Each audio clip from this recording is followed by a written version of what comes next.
Soy Belén Diego y soy asesora del Ministerio de Igualdad. Estoy encantada de moderar esta mesa con vosotras en la que vamos a hablar del potencial de la cultura para crear mundos feministas, ¿no? Tenemos aquí a compañeras que se han encargado de recuperar la historia de las mujeres que la cultura nunca nos ha contado, y tenemos también a otras que nos están enseñando la potencialidad de la cultura para crear nuevas realidades en las que podamos imaginar mundos mejores en los que vivir.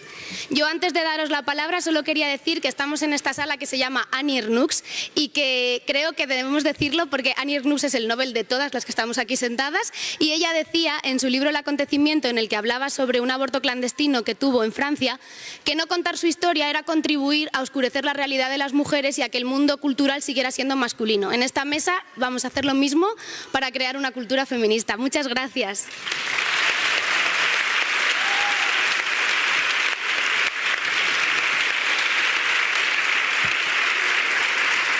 Le doy la palabra a Paula Bonet.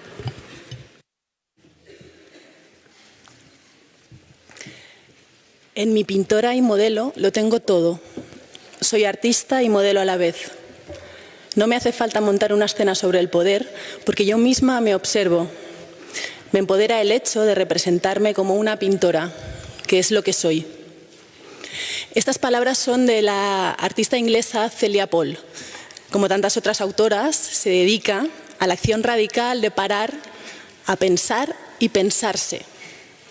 Como tantas otras, no puede dedicar el grueso de su tiempo únicamente a su obra, a buscarse en ella, a encontrar respuestas, porque parte de ese tiempo lo ha de dedicar, aunque no quiera, a recolocarse como autora a ojos del mundo, a intentar que la tomen en serio. En 2019 publicó un libro titulado Autorretrato, cuyo objetivo era afirmar su propio lugar y hacer suya su historia. Una historia en la que, entre muchas otras cosas, algunas tan importantes como haberse criado en India, se había cruzado con un señor 30 años mayor que ella. Leo a Celia Paul.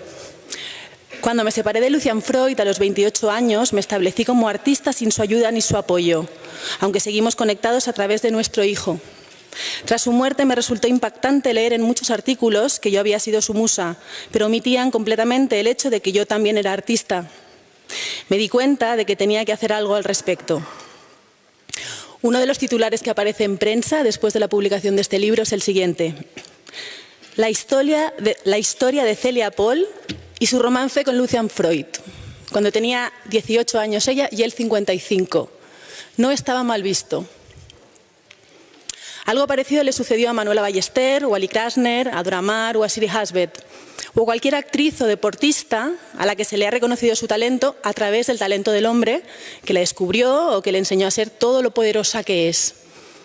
Tal y como le ha sucedido a la madre de Alfonso, a la hija de Pepe, a la esposa de Juan, quienes, como ese magistral personaje de ficción que construyó la chilena María Luisa Bombal, supieron quiénes eran en el momento en que sus cuerpos reposaban sin vida en una caja de madera.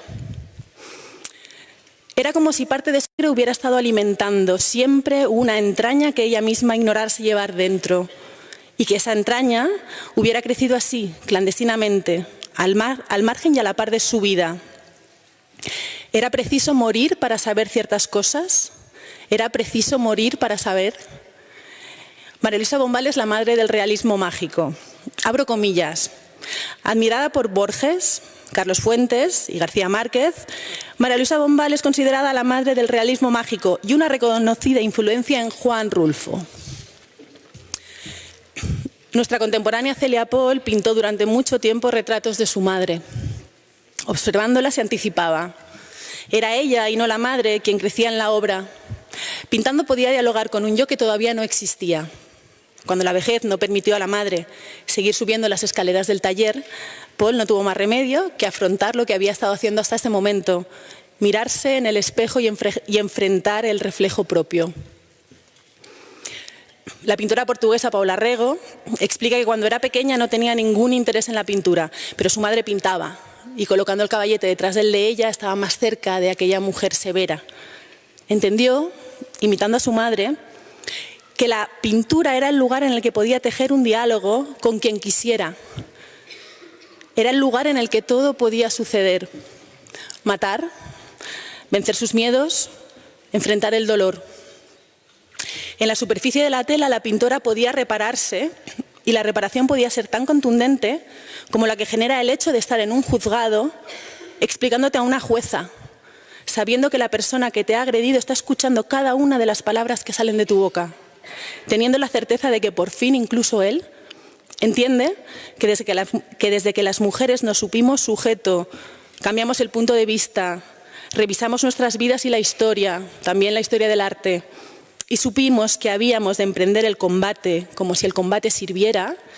Estas palabras se las he robado a Roser Bru, una autora española que se exilió a Chile en dictadura y que aquí es una gran desconocida y que en su país de acogida ha sido premiada con el máximo galardón, que es el Premio Nacional. Decía que desde que supimos que habíamos de emprender el combate como si el combate sirviera, hemos conseguido que este suelo que parecía tan estable solo para unas pocas personas empiece a crujir. Pintar es poner el dedo en la llaga y moverlo. Paula Rego pintó retratos de mujeres que en clandestinidad decidían sobre sus cuerpos, sillas, cubos, palanganas y sangre, en otra manera de enfrentarse a las maternidades. Pintó también su yo más vulnerable y se tiró al suelo, se retorció, aulló como una perra, la loca, la intensa, la mujer histérica que a cuatro patas encorva la espalda y levanta la cabeza como si un hilo, sujeto a la oreja, la forzara a no mirar hacia abajo. Muchas de nosotras también hemos sido una de esas mujeres que pintaba Rego. Fue la obra de Rego, junto a la de Annie Ernaux, Dacha Maraini o Silvia Nanclares, aquello que me empujó a apartarme del prejuicio que contienen palabras como intimidad y confesional, y entender para qué servía mi trabajo y desde dónde tenía que abordarlo. Gracias a la fuerza de la abstracción de La Mancha pude entenderme.